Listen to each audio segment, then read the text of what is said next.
pasea una serrana, se pasea una serrana, alta rubia muy morena, alta rubia muy morena.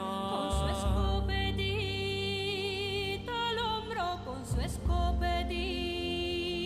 Buenas tardes y bienvenidos al canal Nuestra Voz. Y vamos a ir de viaje a un lugar donde ha habido mucho avistamiento y muchos misterios a lo largo de la historia. ¿No es así, Tony? Eso es. Buenas tardes. Sí, bueno, ahí nos acercamos a una comarca no lejana, no demasiado lejana, está a 2 horas de coche de aquí donde nos encontramos, como en La Vera, en Extremadura, y no sé, retomando un poco estos capítulos que hicimos dedicados a lugares, entornos naturales y comarcas rurales con bastante encanto y con bastantes historias también un poco con leyendas y también algunos fenómenos paranormales, pues hoy de este modo nos acercamos a La Vera.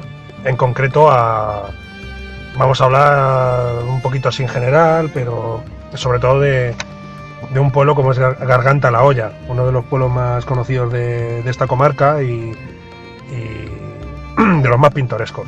Sí, está en un paraje natural bastante importante, ¿no? Sí, bueno, La Vera, haciendo así como solemos hacer siempre un poco una descripción geográfica, se puede decir que se encuentra en la parte nororiental de la región. Sí. Pues un poco en el este, pues siendo limítrofe con la provincia de Ávila, y se encuentra pues un poquito en la falda meridional o falda sur de la parte más occidental de la Sierra de Gredos. O sea, es un poco donde viene a acabar por el oeste la famosa Sierra de Gredos, que siempre un poco asociamos más a la provincia de Ávila. Incluso un poquito, toca ya un poquito, a lo mejor ya casi cerca de Madrid, por San Martín de Valdeiglesias y tal. Un poco se puede decir que ahí ya justo en el Tiemblo, que es el pueblo siguiente, que ya es Ávila, se puede decir que por ahí empiezan las primeras estribaciones por la parte oriental de Gredos y vienen a acabar por el oeste, ya entrando en Extremadura, en esta comarca de La Vera. Es un paraje, una zona muy bonita. ¿Y qué provincia es? Es la provincia de Cáceres. Es la parte norte de la región, en la parte noreste. Entonces eso está incluido dentro de la provincia de Cáceres. Es una zona que tiene una vegetación maravillosa, o sea, no sé, entre la arquitectura de los pueblos y los bosques que lo rodean, hay momentos en los que pareces que estás más te recuerda mucho, por ejemplo, Asturias, Cantabria, algunas zonas de, Sanabria, algunas zonas de León. Norte, ¿no? Sí, porque no es el típico paisaje extremeño, ya más a la parte baja, la parte llana, que es de dehesa extremeña, con muchos encinares, sino que aquí, más que la encina, el predominante es el roble. Y luego pues tenemos también ahí zonas ya de lo que serían frutales, por hablar de alguna manera, ¿no? Porque han sido puestos por el hombre, pues hay muchos castaños y muchos cerezos también, ¿no? No hay que olvidar que nos encontramos muy cerca del Valle del Jerte, sí, que es pues, precisamente en Garganta la Olla hay unas montañas que le separan del Valle del Jerte, ¿no? Que se encuentra muy cercano y es una zona en la que abunda mucho también el cerezo. Ya. ¿Y por qué es tan especial, Tony, Garganta la Olla? ¿Qué ha ocurrido en este municipio? Bueno, Garganta la Olla, nada más llegar ya, sin conocer nada del pueblo, sin conocer sus leyendas, sus historias, ya pues un poco aparte toca, ¿no? Eso es, aparte de tocarte, aparte de enamorarte, no sé, es como un lugar que notas algo ya especial ahí, o sea, no... ¿Qué población tiene? 1000 habitantes más o menos, no está muy poblada,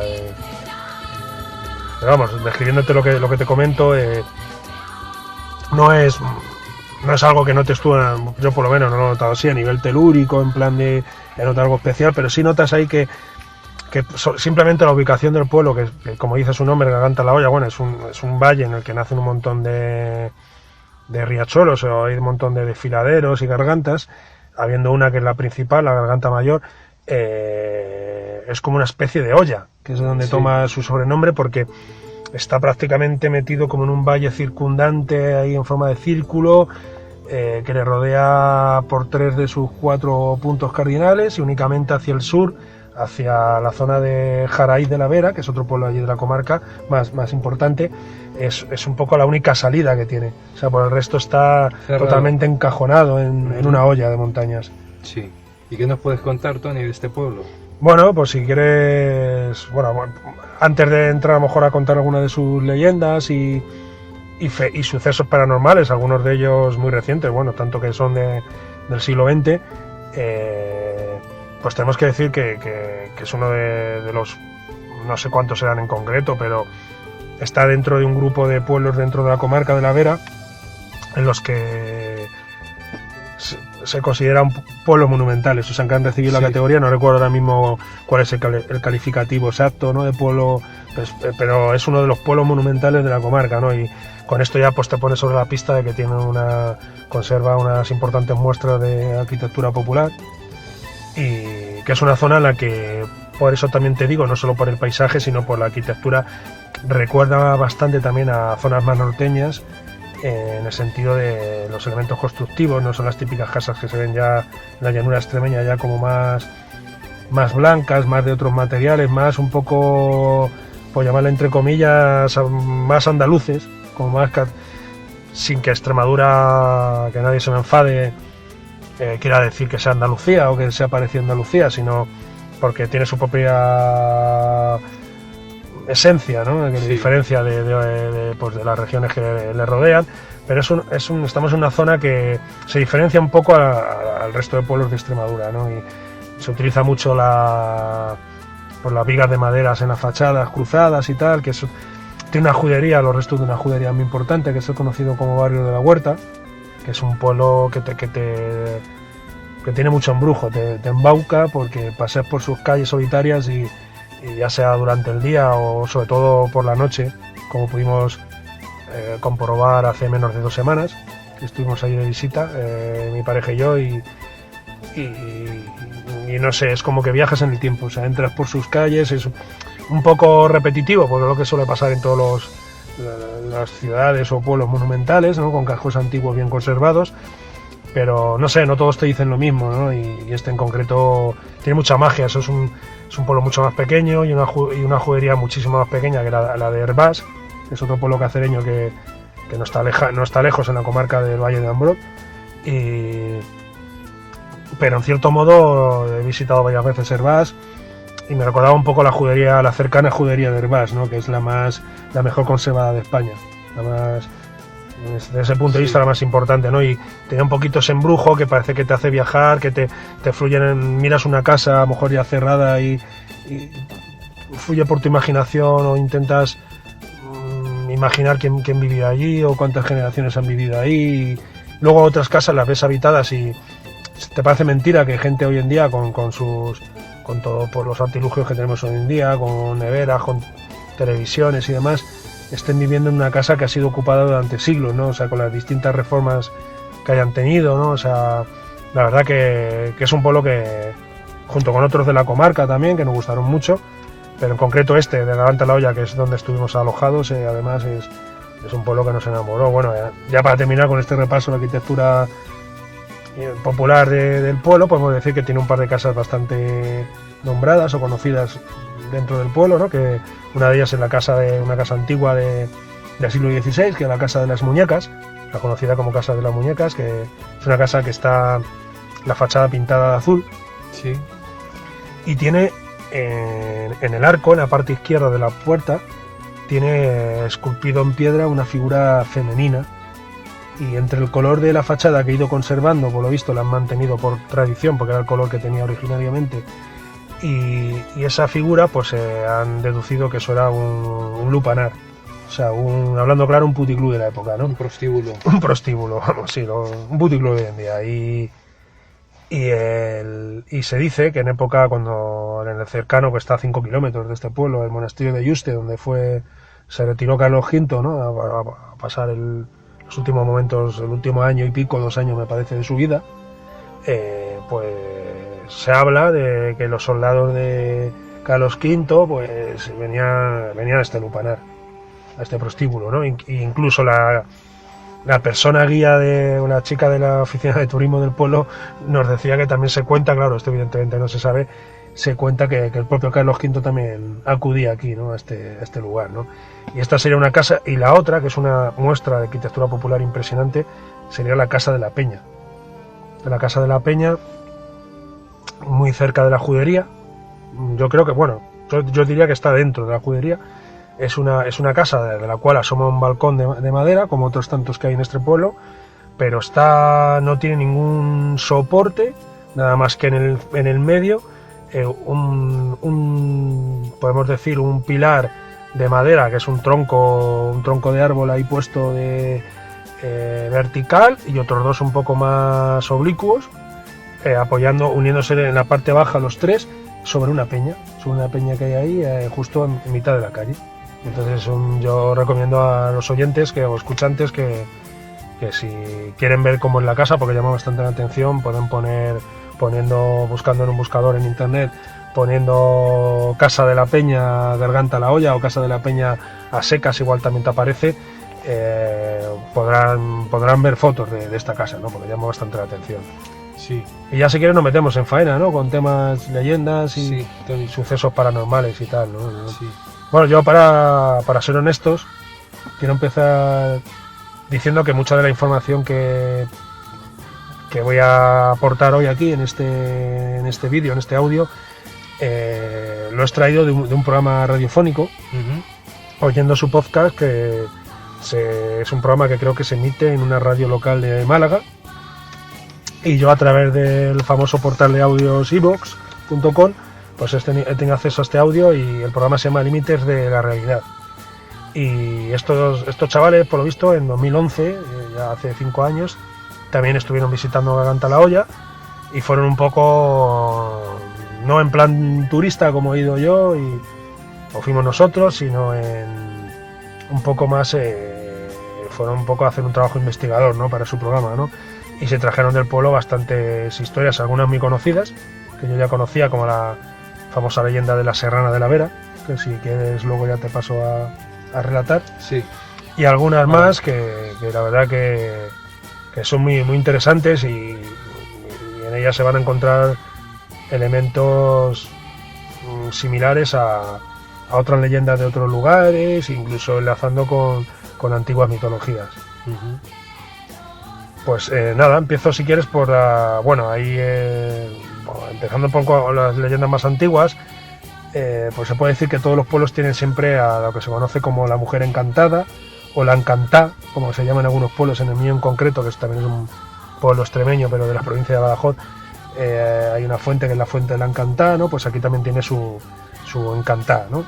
Por hablar lo que es un poco lo que en otros lugares pues ha recibido, dentro de sus mitologías, han recibido distintos nombres, como por ejemplo las lamias en Cantabria, y demás nombres que ahora no me vienen, pero que es un poco como es como una figura mitológica femenina que se suele aparecer siempre en las fechas del solsticio de verano, ¿no? En las fechas de San Juan, ¿no? Y pues aquí Garganta la Olla no es menos, y tiene pues su propia encantada, que dicen que se aparece pues esa noche, ¿no? Pero bueno, ya si quieres pasamos a la Serrana de la Vera. Sí. Que es pues un poco la leyenda por excelencia de este pueblo, ¿no? Y bueno, pues te puedo decir que la Serrana de la Vera, según se cuenta, allí cuando te cuentan la historia te dicen que está basada en una persona que vivió de verdad en el siglo XVI en este pueblo, y que era hija de una persona, de un hidalgo del pueblo, de una persona más o menos pudiente, y que tenía una vida pues cómoda, ¿no? Esta mujer y tal, pero era una bella doncella, ¿no? Por llamarlo de alguna manera, como se decía en la época, y aburrida de la vida aquí en este pueblo, pues ella aburrida de todo, se marchó en plan Amazonas, se marchó a la montaña y se fue a vivir allí de manera salvaje, abandonando la vida placentera que llevaba en su medio palacete familiar de Garganta la Olla, ¿no? Uh-huh. Y entonces esto se cuenta que esta mujer pues ella vivía en una cueva y vivía de la caza, como una especie de, pues eso, de una amazona, en cierto modo nos recuerda a las ninfas, a las divinidades, incluso como la diosa Diana, ¿no? La diosa cazadora que vivía en el bosque, nos enlaza un poco con estas mitologías. Y esta mujer pues era una especie de mantis religiosa, o sea, iba matando a muchos hombres, ¿no? Entonces cuentan que, pues eso, que él a los pastores que llaman lozanos, a los más jovencitos, a los que le gustaban, en una palabra, con su belleza, era una mujer alta, rubia, con buena figura, pues los embaucaba y les prometía pasar una noche ahí de pasión en su cueva, se los llevaba y ahí los iba matando a todos. O sea, después de hacer el acto sexual, pues los mataba. Y ya, pues eso, la típica historia que siempre hay un final en el que hay alguien que se escapa, ¿no?, de ello, y por eso lo puede contar y tal. Y entonces uno de estos pastores, pues finalmente, no me acuerdo muy bien porque estoy tirando de memoria y seguramente voy a decir algo mal o me voy a dejar algún dato sin decir, pero bueno, voy a intentar hacerlo lo mejor que pueda. Pues le fue contando, y así se narra en un romance, que el propio grupo folk extremeño tan conocido como es Acetre le dedica una canción a la Serrana de la Vera. Sí.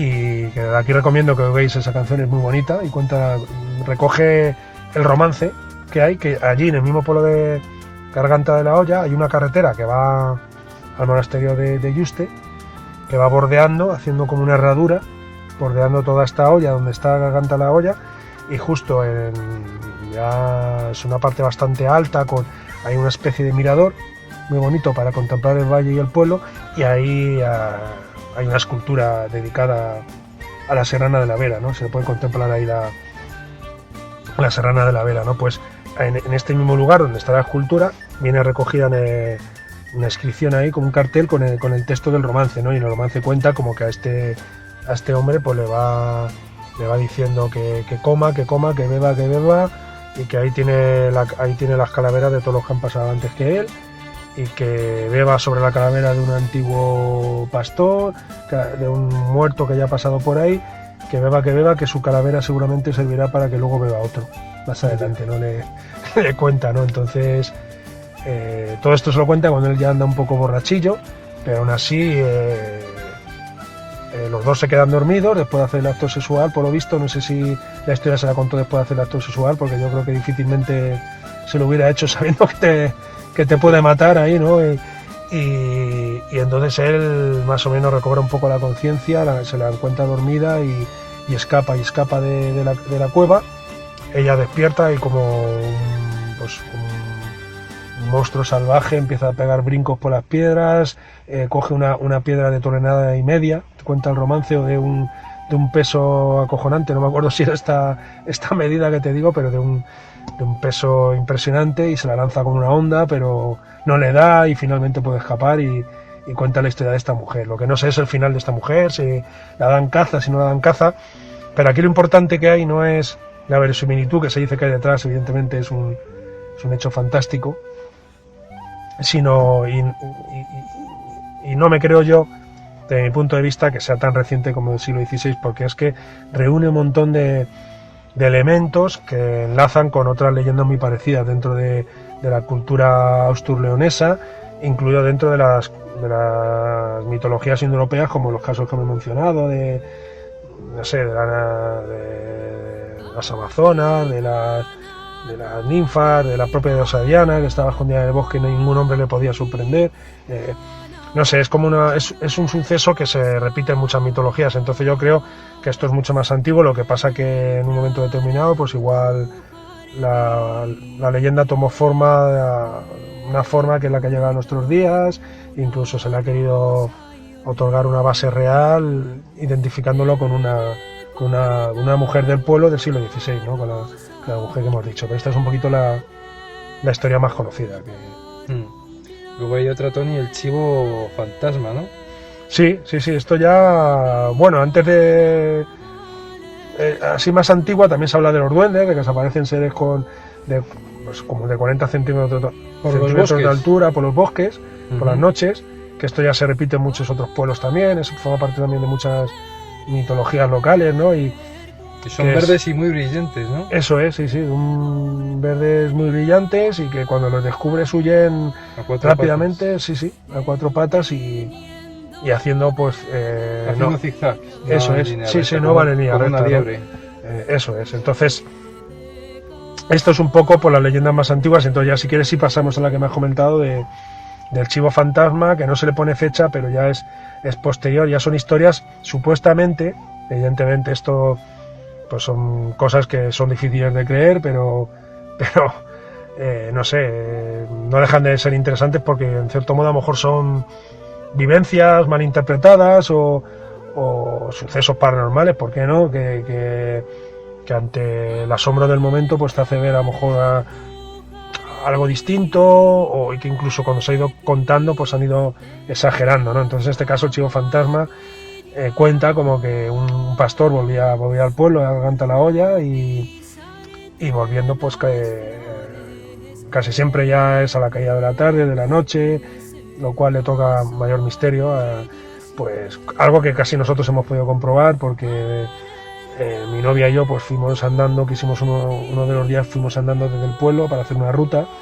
hasta el monasterio de Yuste, que está a 5 kilómetros, y de ahí luego estuvimos en Cuacos de Yuste también, y que es el pueblo al que pertenece el monasterio, y volviendo pues ahora claro, en el horario de invierno que cae la noche muy rápido, a las 6 y pico ya es de noche, pues le tuvimos que dar bastante caña, volvimos bastante deprisa porque ya se nos echaba la noche encima.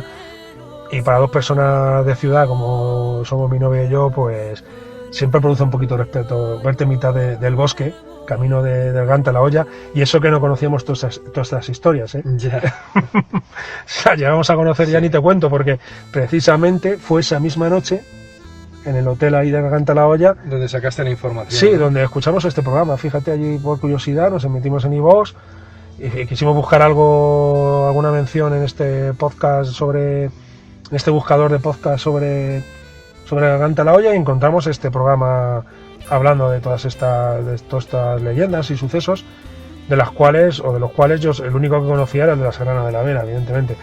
Y nada, ¿no? Y entonces te puedo decir que es una zona como cualquier zona boscosa que no me extraña que tengan tantas leyendas, porque esos bosques, esa oscuridad un poco invitan a ello. ¿No? Y entonces pues este señor me volvía ya por la noche y se encontró un chivo. Sí. Un chivo por ahí ¿Qué es un chivo? Un chivo es una cabra pequeña, un cabrito. Sí, sí. Que se conoce como un cabrito. Y él él pues lo vio tan pequeño, lo cogió y lo metió en su zurrón. Y se lo fue a llevar, o no sé, para preguntar, para llevárselo, para ver si alguien del pueblo había perdido alguno, que devolverlo, y si no, pues se lo quedárselo, ¿no? En una palabra, ¿no? Y entonces, según él venía andando hacia el pueblo, ya pues todavía a mitad del bosque, volviendo, pues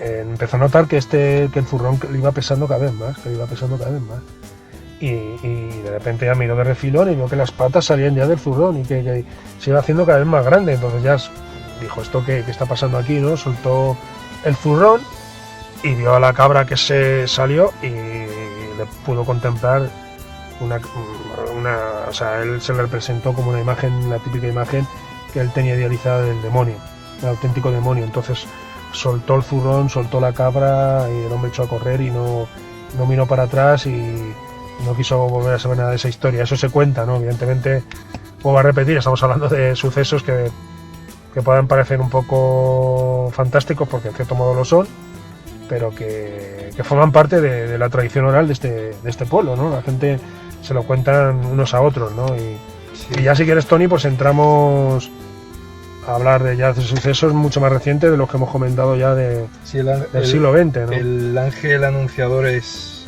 extraordinaria, Tony, la historia. Eso es. Coméntanos. Pues el ángel anunciador, como dice su nombre, es una especie de haciendo un paralelismo con la anunciación a la Virgen María, ¿no? Dentro de la mitología cristiana, pues se puede decir que vivieron su propia anunciación en cierto modo allí, ¿no? Pero vamos, que vamos a ver que hay elementos que claramente lo van a enlazar con el fenómeno ovni, ¿no? Sí. Está claro, ¿no? Pues esto ya muy cerca ya de nuestros días, o sea, vamos, no tan cercano, pero no hace todavía ni un siglo de ello, en el 1934, pues precisamente a unos 5 o 6 kilómetros del pueblo, en una finca que pudimos ver nosotros, que está pegando lindera prácticamente al monasterio de Yuste, que se llama Majadilla, pues allí estaba trabajando una señora en su melonar. Ella tenía allí una tierra en esta finca, en esta finca que se llamaba así, Majadilla, y de repente ella vio como un sonido y como una especie de brillo, una bola, como si una especie de bola de fuego que se estaba moviendo por el melonar, ¿no? Entonces ella por un momento no daba crédito a lo que estaba viendo y pensó que podían ser algunos chavales o que le iban a robar, ¿no? Los melones. Eso es, alguien que iba con intención de robar. Entonces ella se acercó y ya pudo contemplar la bola de fuego de color rojo anaranjado, de la que salió un pequeño ser. Dice que iba vestido con una ropa muy ajustada y a la vez brillante también, y este ser pues es esta especie de humanoide, para llamarle un poco dentro del contexto de la interpretación que se hace en nuestros días, ¿no? Como fenómeno ovni, ¿no? Del suceso, pues esta persona, en esta especie de suceso medio ufológico, medio divino, le dijo que le anunció como que iban a hacer un niño y que tenía que ponerle Ángel. Sí. Este niño, esa es la historia, ¿no? Entonces ella se quedó alucinada, se lo contó al marido. El marido no lo vio, el marido estaba trabajando también en melonar, y el marido, pues por lo visto, no la tomó por loca o no le restó importancia, porque aparte de que esta señora, de la que no recuerdo su nombre, era una mujer bastante seria y bastante respetada en el pueblo, no era dada a fantasías, pues la expresión que mostraba su rostro pues le hizo ver que algo raro había visto su mujer, ¿no? Entonces ya volvieron al pueblo, a Garganta la Olla, y cuando llegó se dio cuenta que en un parto en cierto modo algo prematuro, se dio cuenta que su nuera había dado a luz, o sea, acaban de tener un nieto justo, con los detalles que le dieron, a la hora que ella había visto en la finca a este ser que le estaba comentando, o le anunció que en ese momento estaban haciendo un niño y que le tenían que llamar Ángel. Entonces esa es la historia, ¿no? ¿Y qué fue de Ángel? Ángel, ahí está la clave, ¿no? O sea, puede parecer que ha nacido un nuevo Jesucristo, ¿no? Que Ángel era un nuevo Jesucristo verato, que es como llaman a los habitantes, veratos y veratas de la Vera. Y Ángel, pues por lo visto fue una persona muy normal, incluso ahora te contaré algún detalle que no habla muy bien de él. Él en principio se hizo monaguillo en el pueblo y acabó luego siendo religioso, ¿no? Lo cual parece que se va acercando a un camino ahí como de especie de santidad o de algo, ¿no? Pero este hombre pues fue a una misión, le mandaron a Latinoamérica, estuvo en América, pero ya se cansó, volvió de América, colgó los hábitos y montó un bar allí en el pueblo, ¿no? Montó un bar y por lo visto, bueno, pues le tocó la lotería y no solo fue premiado sus décimos, algunos más que correspondían a algunos de los parroquianos del bar, pero cogió todos los décimos y se escapó con ellos. Y se escapó con ellos, o sea que muy buen recuerdo de él no tienen, de este Ángel, que sí. El Ángel ha anunciado, ¿no? Previamente por su nacimiento. ¿Qué hizo con ese dinero? No, se fue a Talavera, lo último que se sabe de él, que se fue a Talavera de la Reina, la provincia de Toledo, no demasiado lejos de esta comarca, pues, y allí montó una perfumería y eso es lo que pudieron contar estos chicos en este programa sobre este personaje, ¿no? O sea, es una historia muy, muy curiosa, una especie de anunciación que tuvieron allí en el pueblo, ¿no? En el siglo XIX, ¿no? Y tenemos más casos, Tony, si quieres. Sí, bueno, lo de la mujer iluminada es muy espectacular, Tony. Sí, la verdad que es también bastante impactante, ¿no? Aunque me reservo para el final otro todavía mucho más impactante, ¿no? Que bueno, que no voy a adelantar, no voy a hacer spoiler, como dice hoy en día, ¿no? Y entonces te narro primero la mujer iluminada. también conocido como el caso Teodosio, porque ese era el nombre de la persona que fue testigo de un suceso muy extraño, ¿no? Estos sucesos son ya, como he dicho antes, estamos hablando ya de los años 40.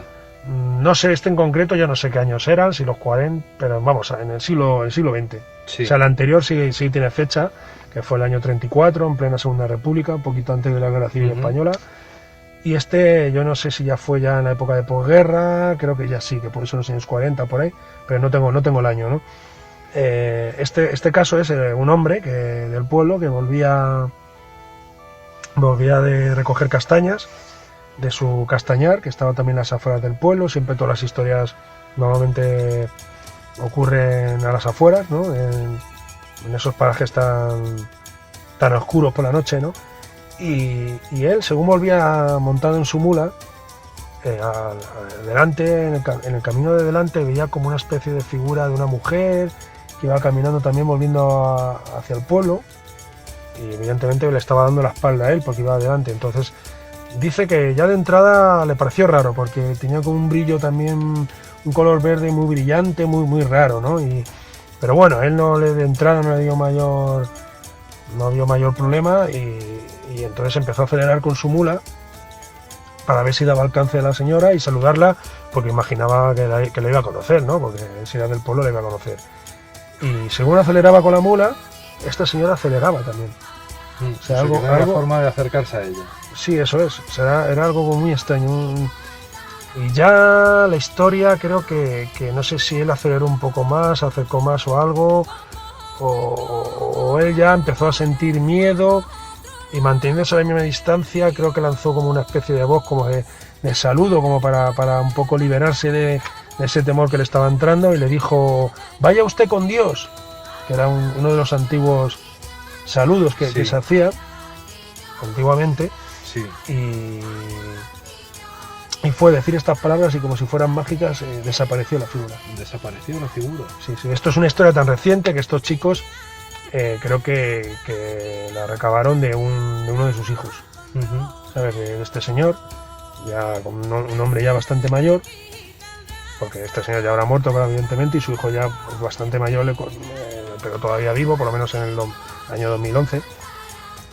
Le contó la historia a estos chicos, pero que es una historia que por lo visto él dijo que no, que bueno, el padre por lo visto dijo que no volvió a acudir a las castaños que tenía por la zona de noche, que siempre acudía de día, y que por favor que esto no se contara, que le iban a tomar por loco, por miedoso, por todo, pero al final estas cosas pues acaban trascendiendo, y aquí lo estamos contando también, ¿no? Entonces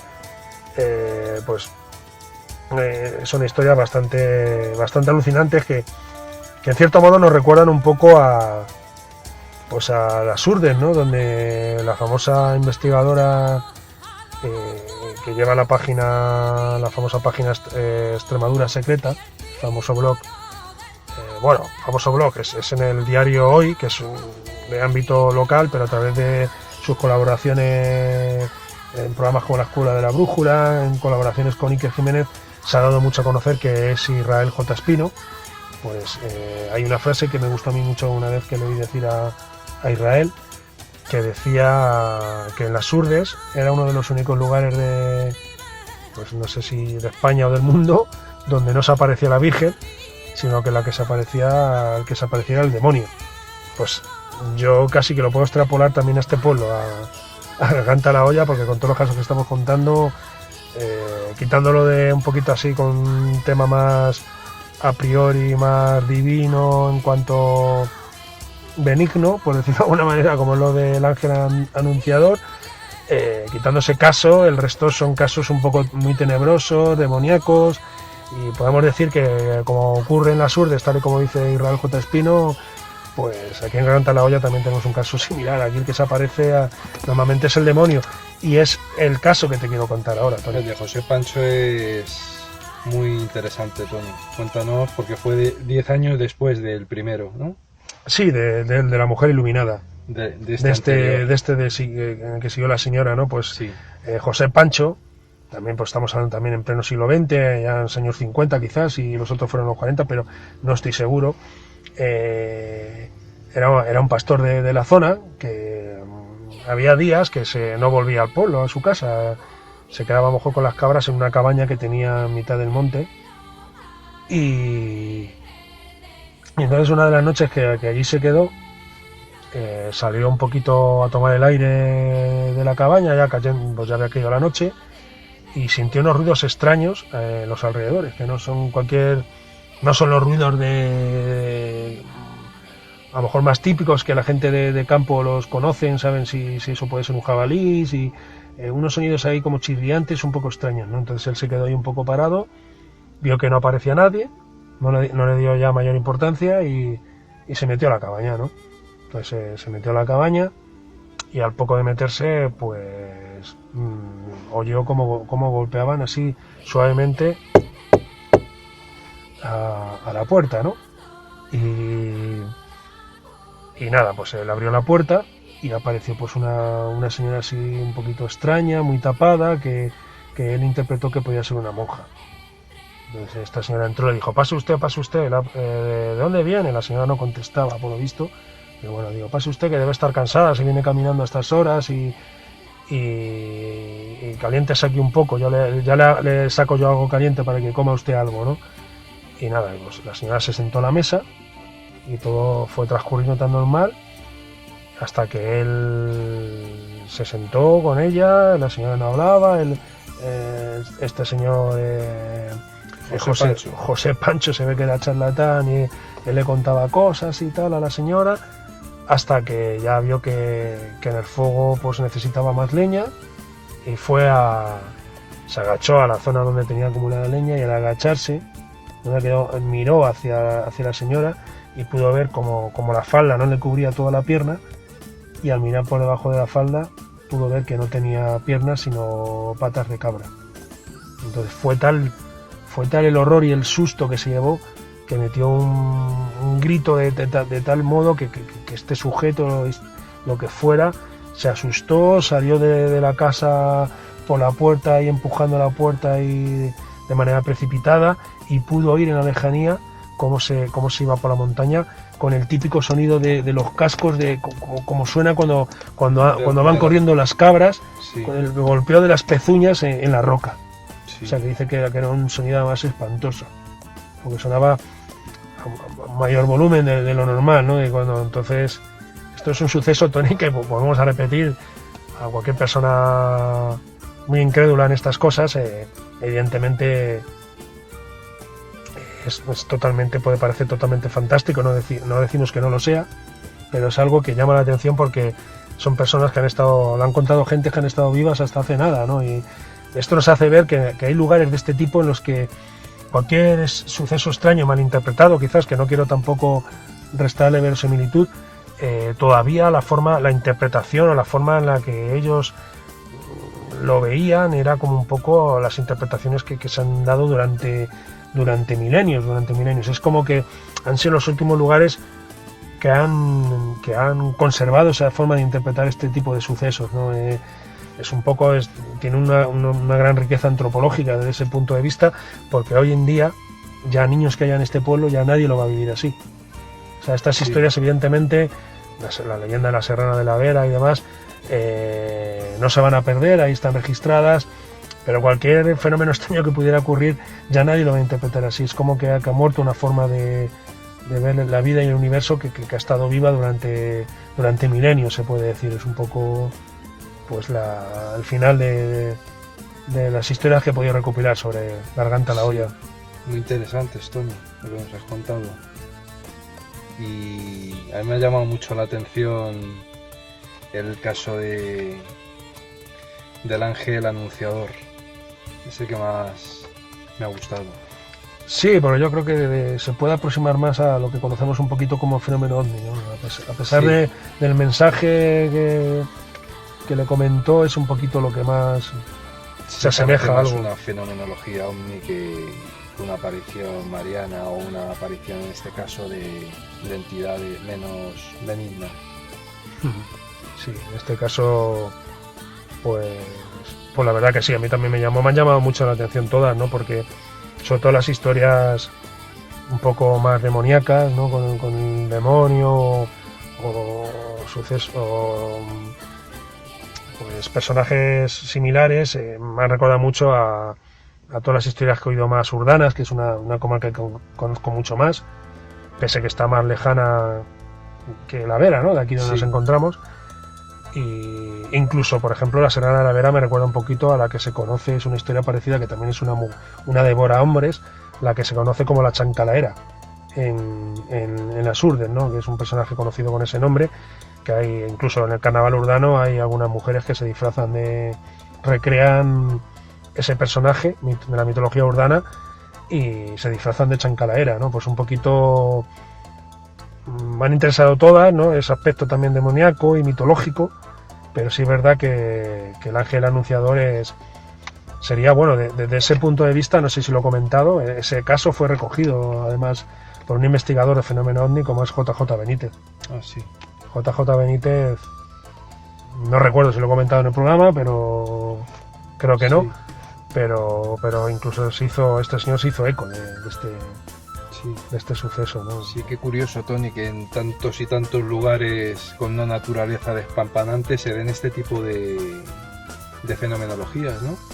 No solo a nivel nacional, sino te vas a Irlanda, te vas a otros países, a Noruega, Suecia, y todos tienen este tipo de fenomenología, ¿no? Sí, yo... Y sobre todo en parajes naturales muy abruptos, ¿no? Muy abruptos.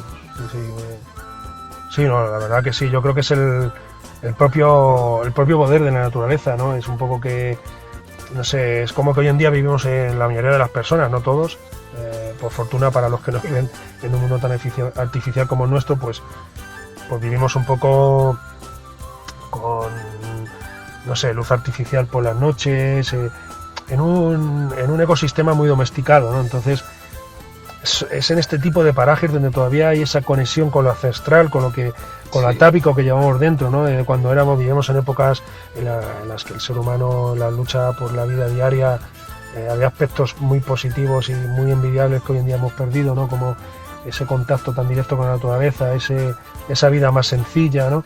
Pero sí es verdad que a lo mejor ya, si nos remontamos a épocas muy lejanas en el tiempo, sí es verdad que era una época también con muchos peligros, había limañas, había lobos, había peligros que hoy en día no consideramos, ¿no? Que están ahí pero no los percibimos. Tenemos otros, pero estos no. Y entonces es en estos lugares donde yo creo que se agudiza la imaginación, ¿no?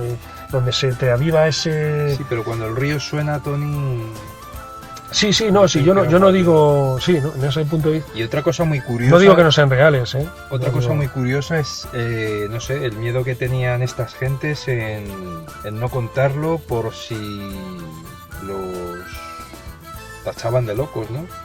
Bueno, pero yo creo que, Tony, en cierto modo eso se da también hoy en día. Hoy en día... Hombre, hoy no puedes hablar de ovnis con cualquier persona, ¿no? Evidentemente, a eso voy. Hoy en día hay sucesos paranormales y la gente tiende a contarlo, a lo mejor bueno, no sé si todo el mundo, evidentemente todo el mundo seguro que no, pero las personas que tienen curiosidad por dar explicación a lo que han vivido, intentan conectar con gente que saben que les interesa este tipo de sucesos, o escriben a programas de radio, o se comunican con grupos de investigadores, pero difícilmente dan un paso más allá, porque también piensan que no les van a tomar en serio, que les van a tachar por locos, y yo creo que eso, en cierto modo, desde mi punto de vista, sí, igual, más o menos. Uh-huh. O sea, pues muy bien, Tony. ¿Algo más tienes que añadir? No, ya sobre el tema de leyendas y hechos paranormales, o hechos también de interés antropológico, ya más o menos he dicho lo que más o menos quería decir. Lo único, pues eso, recomendar la visita a esta comarca, que como otras tantas comarcas de esta península ibérica, pues tiene muchos encantos, y esta en concreto es una más de la Sierra Norte de la parte norte de Extremadura, de la zona serrana, se puede decir que es una maravilla, es una zona que es una auténtica maravilla, todas sus comarcas, empezando por la Vera, que es la más oriental, continuando por el Valle del Jerte, que podemos decir Valle del Jerte que no se sepa, ¿no? Que es tan conocido, ¿no? por lo del tema de la floración del cerezo, el Valle del Ambroz con Hervás, que es que ya lo hemos mencionado antes, tierras de Granadilla, las Urdes y Sierra de Gata, que también es una maravilla ya lindando con Portugal, ¿no? Esto en la vertiente meridional de esta sierra. Si nos vamos a la norte, en la zona de Salamanca, hay unas comarcas y unos pueblos ahí impresionantes también y bellísimos, como la Alberca y algunos más, ¿no? Y San Martín del Castañar creo que es, si no lo he dicho mal, porque esa zona la conozco menos. Y puedo decir que desde aquí invito a la gente a que vaya porque no sé, aquí tenemos una gran urbe, los que vivimos en el área metropolitana madrileña, en el centro de la península, pues es una zona que nos pilla aquí bastante cercana y sin querer que aquello sea una invasión de gente, porque tampoco es muy recomendable, aunque me comentaron que en Garganta la Olla, yo tengo que decir que es la segunda vez que he ido, pero la primera que fui de paso. Fui con un amigo además de aquí, colaborador aquí, integrante del equipo de Nuestra Voz, como Juan, que ahora está en la península arábiga, pues en un viaje que hicimos precisamente a Hervás. A la vuelta pasamos ahí por la comarca de la Vera y paramos en Garganta la Olla, pero fue una visita muy breve, que no llegaría a la media hora. Luego continuamos hacia adelante para ver el monasterio de Yuste, que no lo pudimos ver en esa ocasión porque había mucha gente y pudimos comprobar en una Semana Santa que el pueblo de Garganta la Olla estaba hasta arriba. Y es algo que nos han comentado además allí en el pueblo, ¿no? Que hay momentos determinados del año en los que el pueblo se pone hasta arriba. Sí, pero no es una masificación tampoco incómoda, o sea, en Semana Santa celebran un festejo que es más pagano que católico, se puede decir una palabra, no recuerdo ahora cuál es, y recibe muchos visitantes. Creo que no se celebró el día que nosotros pasamos por allí, aquella Semana Santa, que fue Semana Santa de 2012, y algunos momentos puntuales más durante el año. También dice que todas las visitas que se reciben cuando los cerezos en flor del Jerte, también esa onda, ese gran número de visitantes, también ellos reciben parte, aunque no estén propiamente dicho en el Jerte, pero están muy cerca porque hay un puerto que sube a un pueblo que se llama Salto de Extremadura, que también quería mencionar, que es Piornal, que Piornal merece un programa aparte ya solo para hablar de su mascarada invernal, como es el famoso Jarramplas, que pudimos contemplar en nuestra visita. También nos acercamos a Piornal y pudimos ver ahí el museo que le han dedicado, que le han abierto este año, en enero, pocos días antes de la celebración, porque se celebra el día 19 y 20 de enero. Y entonces se reciben en momentos puntuales a Garganta la Olla bastantes visitantes, pero aún así merece la pena. Merece la pena y también os digo una cosa: si vais en el puente de diciembre, como yo he ido, este año que ha ido un poco de una manera un poco así peculiar, dividida en dos partes. Yo he ido en la primera parte del puente, no sé cómo estaría la segunda parte, pero la primera parte del puente de diciembre se ve que es una época en la que no se va tanto, y lo encontramos ahí con muy pocos turistas, y la verdad que era todavía mayor gozada porque era ver el pueblo más en su propia esencia, ¿no? Y aparte con el paisaje típico era de otoño, que estaba precioso, con todos los cerezos con la hoja amarilla del otoño, los castaños también con la hoja amarilla, los robles. Estaba precioso aquello, vamos. O sea, para finalizar nuestro programa de hoy, quería un poco, pues eso, recomendar la visita a Garganta la Olla y la comarca de la Vera y aledañas también. Si os encontréis con alguno de estos fenómenos, pues no asustaros. Sí, esperamos salir vivo y poder contarlo aquí en Nuestra Voz.